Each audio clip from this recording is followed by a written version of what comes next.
and then she didn't have to translate the money, which was good.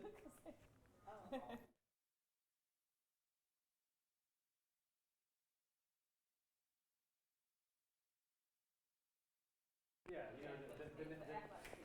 I had you at the side setting. I had Barbara move to the weather monitor to toss to Sharifa. Oh. Okay. Okay. So as soon as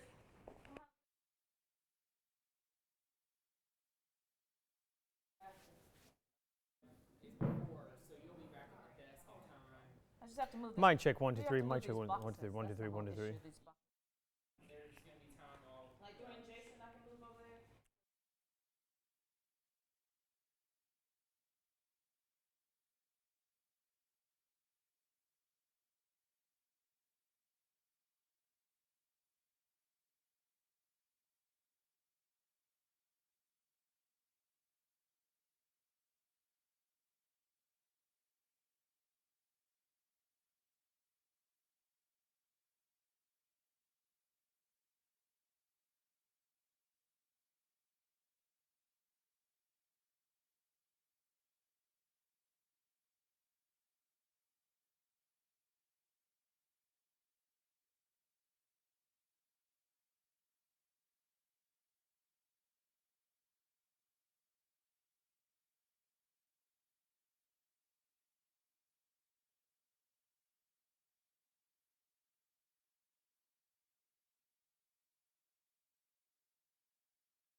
Coverage you can count on. You're watching WTVM News Leader 9.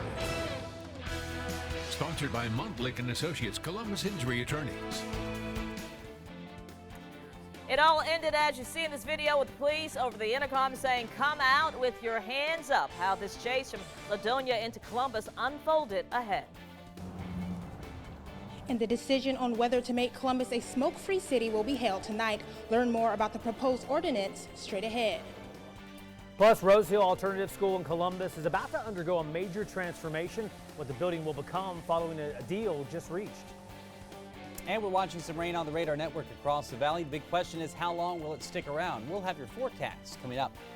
And good evening. Thanks for joining us tonight for News Leader 9 at 5. Top in our news, 2 people were in the Muskogee County Jail tonight after a high-speed chase and a standoff that happened just a few hours ago. The chase started in Ladonia and ended in Columbus. That's where we find News Leader 9's Parker Breton live on Morris Avenue, where that chase ended. Parker, so how did all this begin? Well, Jason, it's a much quieter scene now here on Morris Avenue than it was just a few hours ago. Now, what we do know right now is police are telling me that they attempted to pull over a red SUV in Ladonia for allegedly running a stop sign. They say once the SUV did not stop, the chase was on. People came to this address on Morris.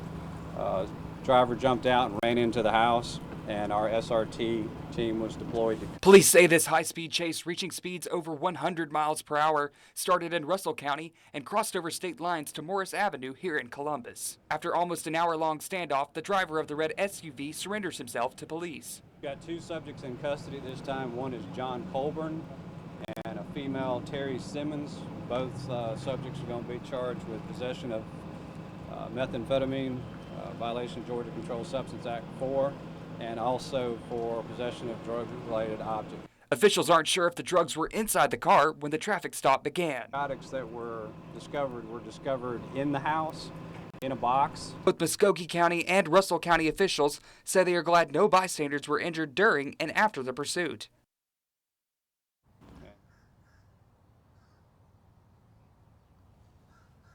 And the 2 suspects in the case will remain in the Muskogee County Jail until they are extradited back to Russell County. We're live in Columbus. Parker Branton, WTVM News Leader 9. All right, thank you, Parker. And he was first on the scene outside the home on Morris Avenue in Columbus. You can take a look at a Facebook Live he did with developments as soon as he arrived on the scene. Just search WTVM on Facebook and you'll find that live video on our page. Well, this just in, Columbus police issue a murder warrant for the man they say is involved in a deadly shooting at Wilson Homes Apartments in Columbus. 28-year-old Adrian Pollard is accused of shooting and killing Maurice McGee. The incident happened Friday at the apartment complex on 9th Avenue near Veterans Parkway. Investigators say Pollard should be considered armed and dangerous. If you know his whereabouts, you have to call Columbus police immediately. Law enforcement are on the scene of a plane crash in Dadeville, Alabama. Details are limited right now, but Dadeville Mayor Wayne Smith says one person is injured and there is a possible death as a result of the crash. The wreckage is approximately 300 yards behind the industrial park off U.S. Highway 280. This is a developing story. Stay with us on air and online at WTVM.com and also our free mobile news app for the very latest on this plane crash. Well, if you see smoke in the air, Fort Benning says it's holding prescribed burns throughout training areas today. This is a graphic they provided showing the expected impact areas. They say the wind direction is expected to keep smoke away from highly populated areas. Now, prescribed burns are performed to reduce the impact of wildfires, improve the usability of training lands, provide ecological maintenance, and to enhance, they say, wildlife habitat. Time now to take a look at our weather. Some of us seeing some rain today. Other folks staying dry, but not a lot of sunshine out there for sure. This is a live look from our Alpha Insurance Sky Campus on top of the Columbus Government Center. Maybe a little bit of sunshine out there right now, but earlier pretty overcast. Yeah, pretty cloudy most of the day. Storm Team 9 Chief Meteorologist Derek Kincaid joined us in the Alert Center with a first check of our weather. Thanks, guys. Yeah, that mix of sun and clouds with us through a lot of the day, thanks in part to the showers and thunderstorms passing through. A lot of it's dry now, but tracking a few strong storms for you over in East Alabama, one in southern Randolph County between Roanoke and Wadowee. Another crossing through Chambers County now. Lynette Valley also getting some rain as we speak. That's crossing the southern end of West Point Lake. That'll be heading into Harris and southern Troup counties here fairly soon. Might see some lightning and thunder showing up with that, some brief heavy rain, and that's going to be about it. Everything that you see moving from west to east, but over the next couple of hours, these showers and thunderstorms will start to diminish once they lose some of the heat that they got from the sun earlier today. Right now, the temperature back up to 79 in the Fountain City, so the number is moving quite a bit today thanks to the cloudy weather for some, the sunshine for others. Looking ahead to the next few hours, again, rain chances diminishing and the temperature staying rather warm. But how about the next couple of days, and what about that severe weather risk later this week? We'll have your forecast for that coming up in a bit. All right, Derek, thank you. And we want you to stay up to date with the latest weather alerts. A good way to do this is by downloading our free WTVM weather app. It's also available in your app store. You'll find the latest radar plus an extended look at what to expect going forward this week. To an issue now which has been developing for a while, the Alabama House Judiciary Committee has released a schedule for possible impeachment proceedings of Governor Robert Bentley. According to the schedule, the committee investigating is expected to receive a written report of the investigation by the special counsel on April 7th. On May 1st, the committee will debate and vote on the proposed committee report and articles. A full list of the schedule is on WTVM.com under the local tab. And today marks 1 year since the first calls were made to impeach Alabama Governor Robert Bentley. He's accused of using state money to hide an alleged sexual affair with Rebecca Mason, the governor's former top aide. Alabama lawmakers are waiting for a report expected to be released early next month about Bentley from the State Ethics Commission. Alabama's governor has denied all claims of a sexual affair. Those accusations started after the recording you're about to hear was released. When I stand behind you, and I put my arms around you, and I put my hands on your breast, and I put my hands on you, and pull you in real close. I love that too. Since those recordings were released, Governor Bentley has been the target of investigations by the State Ethics Commission, the Attorney General, and a House Impeachment Committee. The governor is also battling lawsuits filed by the state auditor, his former law enforcement secretary, and a former bodyguard. Well, happening now, Columbus City Council members are set to vote on a proposal to bring a new smoking ordinance to the city. This smoke-free air ordinance was first presented to the council back in February. News Center 9's Sharifa Jackson is live at the City Services Center where the vote will take place in just a few hours here. Sharifa, a few minutes really. If approved, what would this smoking ordinance change for folks in the city?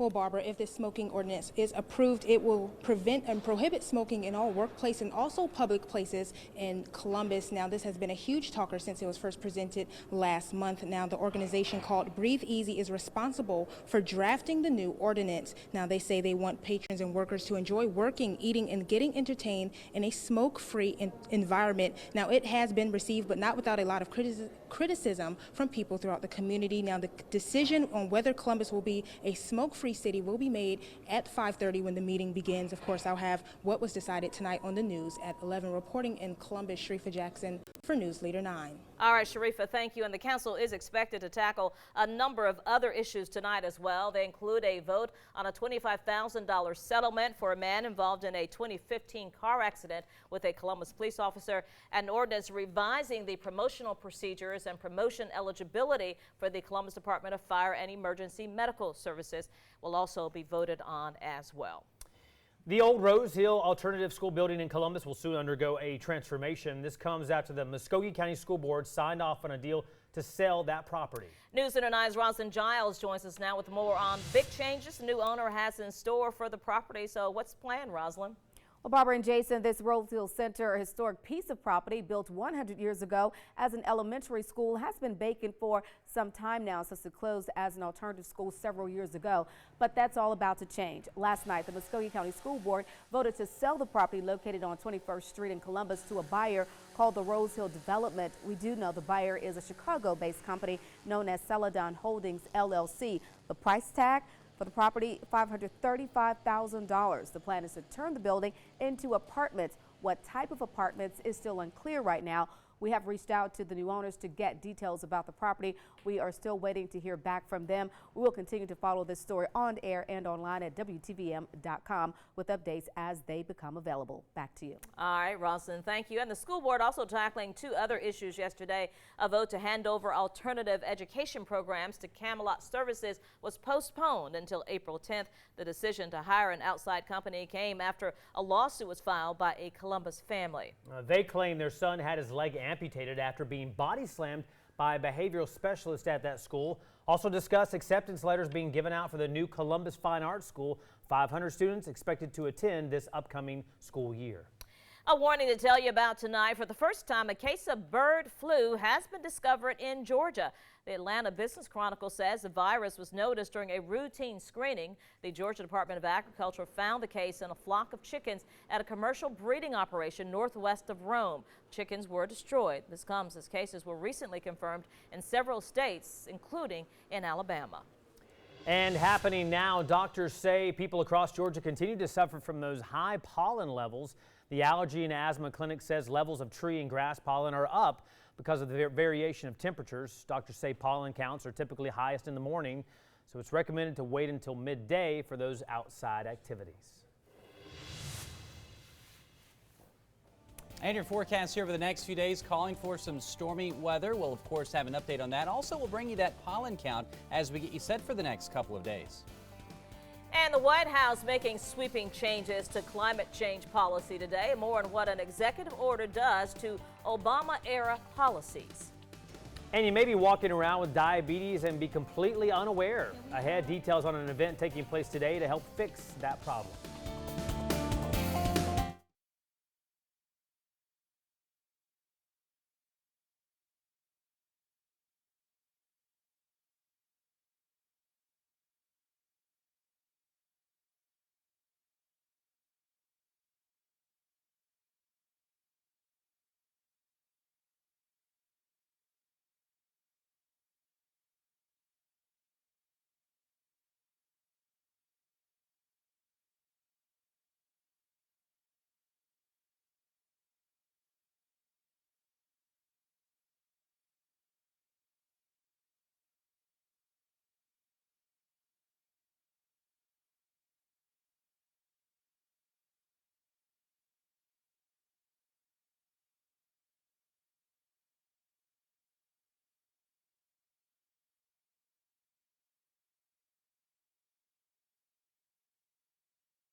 From your Storm Team 9 Alert Center, WTVM Chief Meteorologist Derek Kincaid. We have your chance to get some weather radios programmed out at the Kroger in Lynette. That's 10 to 2 Eastern time. We'll be out there on Wednesday tomorrow, so hope you have a chance to come see us. You can also bring your smartphone by, and we'll put the WTVM weather app on there for you and make sure that the alerts are set up on there properly. And it's the time of year where you really want to start thinking about having that way to get watches, to get warnings in case severe weather should threaten. And we do have at least a chance at some stronger storms overnight Thursday into Friday. Alert Center action days in place for that time period as we deal with a very powerful storm system rolling through here. Until then, the weather warm, and we're only going to see those pop-up storms like we would in the summertime, hit or miss kind of variety of storms Wednesday and Thursday, mainly in the afternoon and evening. And then once we deal with this severe weather risk, we will be led to a beautiful weekend. Dry, pleasant temperatures building back in too for Saturday and Sunday. Highs both days in the low 80s, and we do expect a full supply of sun both Saturday and Sunday. If you have weekend plans, weather looks fantastic both weekend days this time around. As we look at what's going on right now, the radar network shows that scattering of showers and thunderstorms as we've talked about today. Not everybody is getting wet, and where it does rain, it doesn't last for very long. We'll zoom you back up here to the north of Columbus, looking at some storms now south of Vidalia around Roanoke, getting wet right now in Randolph County. Back down here to Chambers County, Lynette and Valley, they're seeing the heaviest rain right now. That stretch of Interstate 85, probably a pretty rough drive, maybe some lightning and thunder mixed in there as well. These showers are moving east, so they're heading into northern Harris County, likely north of Hamilton, and then southern Troup County, likely south of the city of LaGrange. On the big picture, you can see the storms today moving from west to east for the most part, maybe a little bit of a drift there to the southeast, but after the sun sets, we're really going to see these storms diminish quite a bit as the storm system again starts to lose a bit of its strength now that it loses some of that energy from the sun. Right now, our temperatures all over the place. If you had some rain today, maybe down in the 70s, Columbus 79. Those that haven't seen a lot of rain, back in the 80s, 84 at Fort Benning, Eufaula 83, and 83 as well down in Fort Gaines and also in Cuthbert. So your futurecast shows those showers diminishing tonight, going through the evening hours, most spots rain free by 9 or 10. And then as we go through the overnight hours, might see some fog building back in. That could be a factor for travel early Wednesday morning.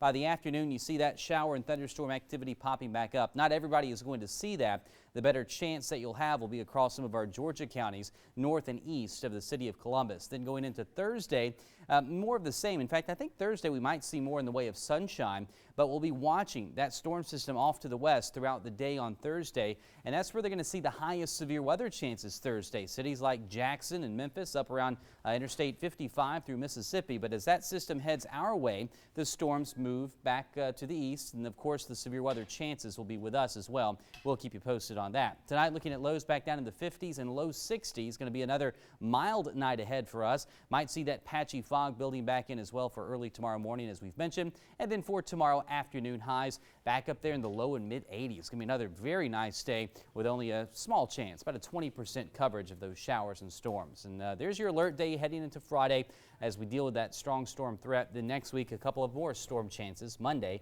and next Wednesday. Yeah, looking like though we'll have it all out of here by the weekend, which is nice. And I think we're going to have most of it out of here maybe by the afternoon or evening Friday. So that could kick off the weekend with some nice weather. And today, very similar this time of year, isolated. It could be raining in one area and then the neighborhood over not raining. Very summer-like in terms of those rain chances today. All right, Derek, thank you. All right. Well, the White House is denying allegations today. It tried to block former Acting Attorney General Sally Yates from testifying before the House Intelligence Committee. Yates was originally supposed to testify as part of the panel's discussion into links between Russia and the Trump campaign. The hearing was abruptly canceled last week. The White House says no action was taken to stop Yates from testifying. I hope she testifies. I look forward to it. It was never, let's be honest, the hearing was actually never notified. If they choose to move forward, great. We have no problem with her testifying, plain and simple. Democratic Representative Adam Schiff was among those claiming the White House didn't want Yates to testify. He sent this tweet making that claim, sent a tweet making the claim. Democrats are urging Republicans to reschedule an open hearing. President Trump is using an executive order to roll back former President Obama's climate change policies. The president signed the sweeping order today at the Environmental Protection Agency. A White House official briefed on the plan says it will do away with at least 6 Obama-era executive orders. They were aimed at curbing climate change and regulating carbon emissions. Inside the Georgia legislature, licensed gun owners could soon be able to carry concealed handguns on public college campuses. The Georgia Senate passed the bill in a vote today. It now goes on to the House. Both chambers would have to pass a measure before Thursday to send it to Governor Nathan Deal. Now, he vetoed a similar bill last year. Only a handful of states allow guns, including Mississippi and Texas. In Alabama tonight, families of kids with autism are hoping lawmakers will pass House Bill 284. That bill would require insurance companies to cover licensed therapy sessions for children with autism. Some 50,000 families in the state are either teaching kids themselves or paying more than $700 a month for 2-hour sessions. If we get these children early and get them the proper training, a lot of them will turn out to be, productive citizens, and they'll be tax-paying citizens rather than taking money to take care of them. Alabama is one of 4 states that does not mandate health insurance coverage for specialized behavioral therapy.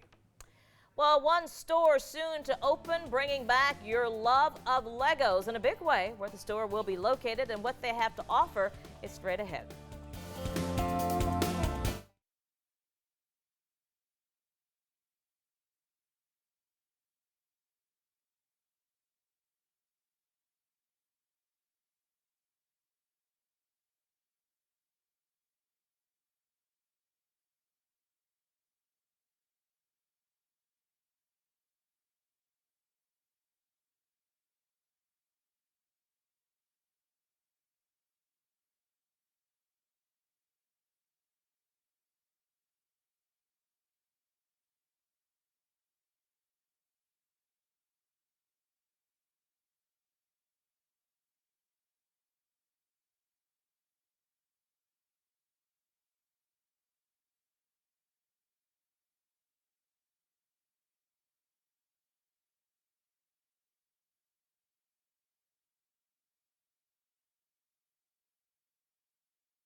It's a disease which you might have but not even know it, diabetes. Earlier today, St. Francis Hospital hosted free screenings to help with the issue. It was held as part of American Diabetes Association Alert Day. The screenings taking place in 3 different locations around the hospital. Doctors say detecting the disease is the first step in fighting it. Diabetes is a disease that impacts many people. Some of us don't know we have it. And sometimes it goes on for years undetected. 25% of people in the U.S. with diabetes have yet to be diagnosed with the disease. Well, we're looking ahead. If you're looking for something to do this weekend, Uptown Columbus has no shortage of events going on. It all starts with what's called the Happy Hour Tour. A guide will show you the best spots for beer and wine starting at 5:30. That's on Friday. This is followed by Art Beat on Saturday, where 16 organizations will celebrate art starting at 9 a.m. The Kaleidoscope concert featuring instrumental and vocal ensembles will happen at 7:30 p.m. at the River Center. And then later on the weekend after this, the 20th annual Thunder in the Valley Air Show right around the corner. You can get tickets online or at local retail outlets. Advance tickets are $10 per person and can be purchased at the locations you see there on your screen. They are $15 on the day of the air show. Gates will open at 10 a.m., close at 5 for the show on April 8th and 9th. And new this year, you can download an app which will give you a guide throughout the Thunder in the Valley Air Show. Well, if a normal Lamborghini is right for you, well, imagine having an SUV version. They recently unveiled the first version at the Geneva Motor Show. The Urus was originally unveiled as a concept in 2012. It's a four-door crossover luxury SUV. It will also be available in a plug-in hybrid version. The Urus is expected to go on sale next year. Lamborghini is owned by Germany's Wtvm Group. A new store set to open in Columbus is bringing your love of Legos and shopping into one. Bricks and Minifigs will open in the upper level of the landings in mid-April. This was the space where Fine and Funky used to be. The location is one of only 15 franchise stores like this in the U.S. The store will specialize in buying, selling, and trading of Lego products. A lot of people are excited about the Lego store. Yeah, for sure. I love Coming to Legos. Columbus, yeah. And we have a great way to stay up to date with the top stories by downloading our free WTVM mobile app. Just search WTVM in your app store. You see some of the top stories here, including one we just told you about with the Dadeville mayor saying there was a plane crash there near Dadeville involving a possible fatality. Also, another top story there, Columbus police are searching now for the suspect in the Wilson home shooting. They've released the identity of that suspect. You can find that story as well on our free mobile news app. And that does it for the news at 5. We're back with more late-breaking headlines in just a few minutes. And the news at 5:30 is coming up next. Lawmakers now have a tentative schedule for moving forward with Alabama Governor Robert Bentley's impeachment. More on this and how the governor is responding today. That's next on the news at 5:30.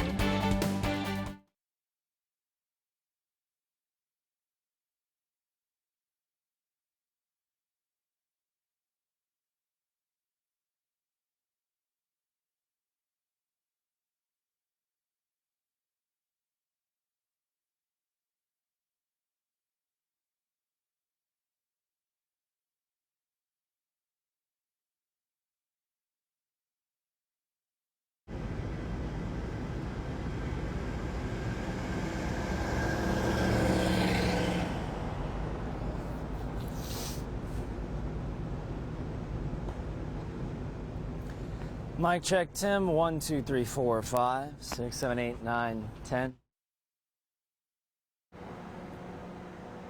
Hey, the chase began by what police tell me was a routine traffic stop in Ladonia.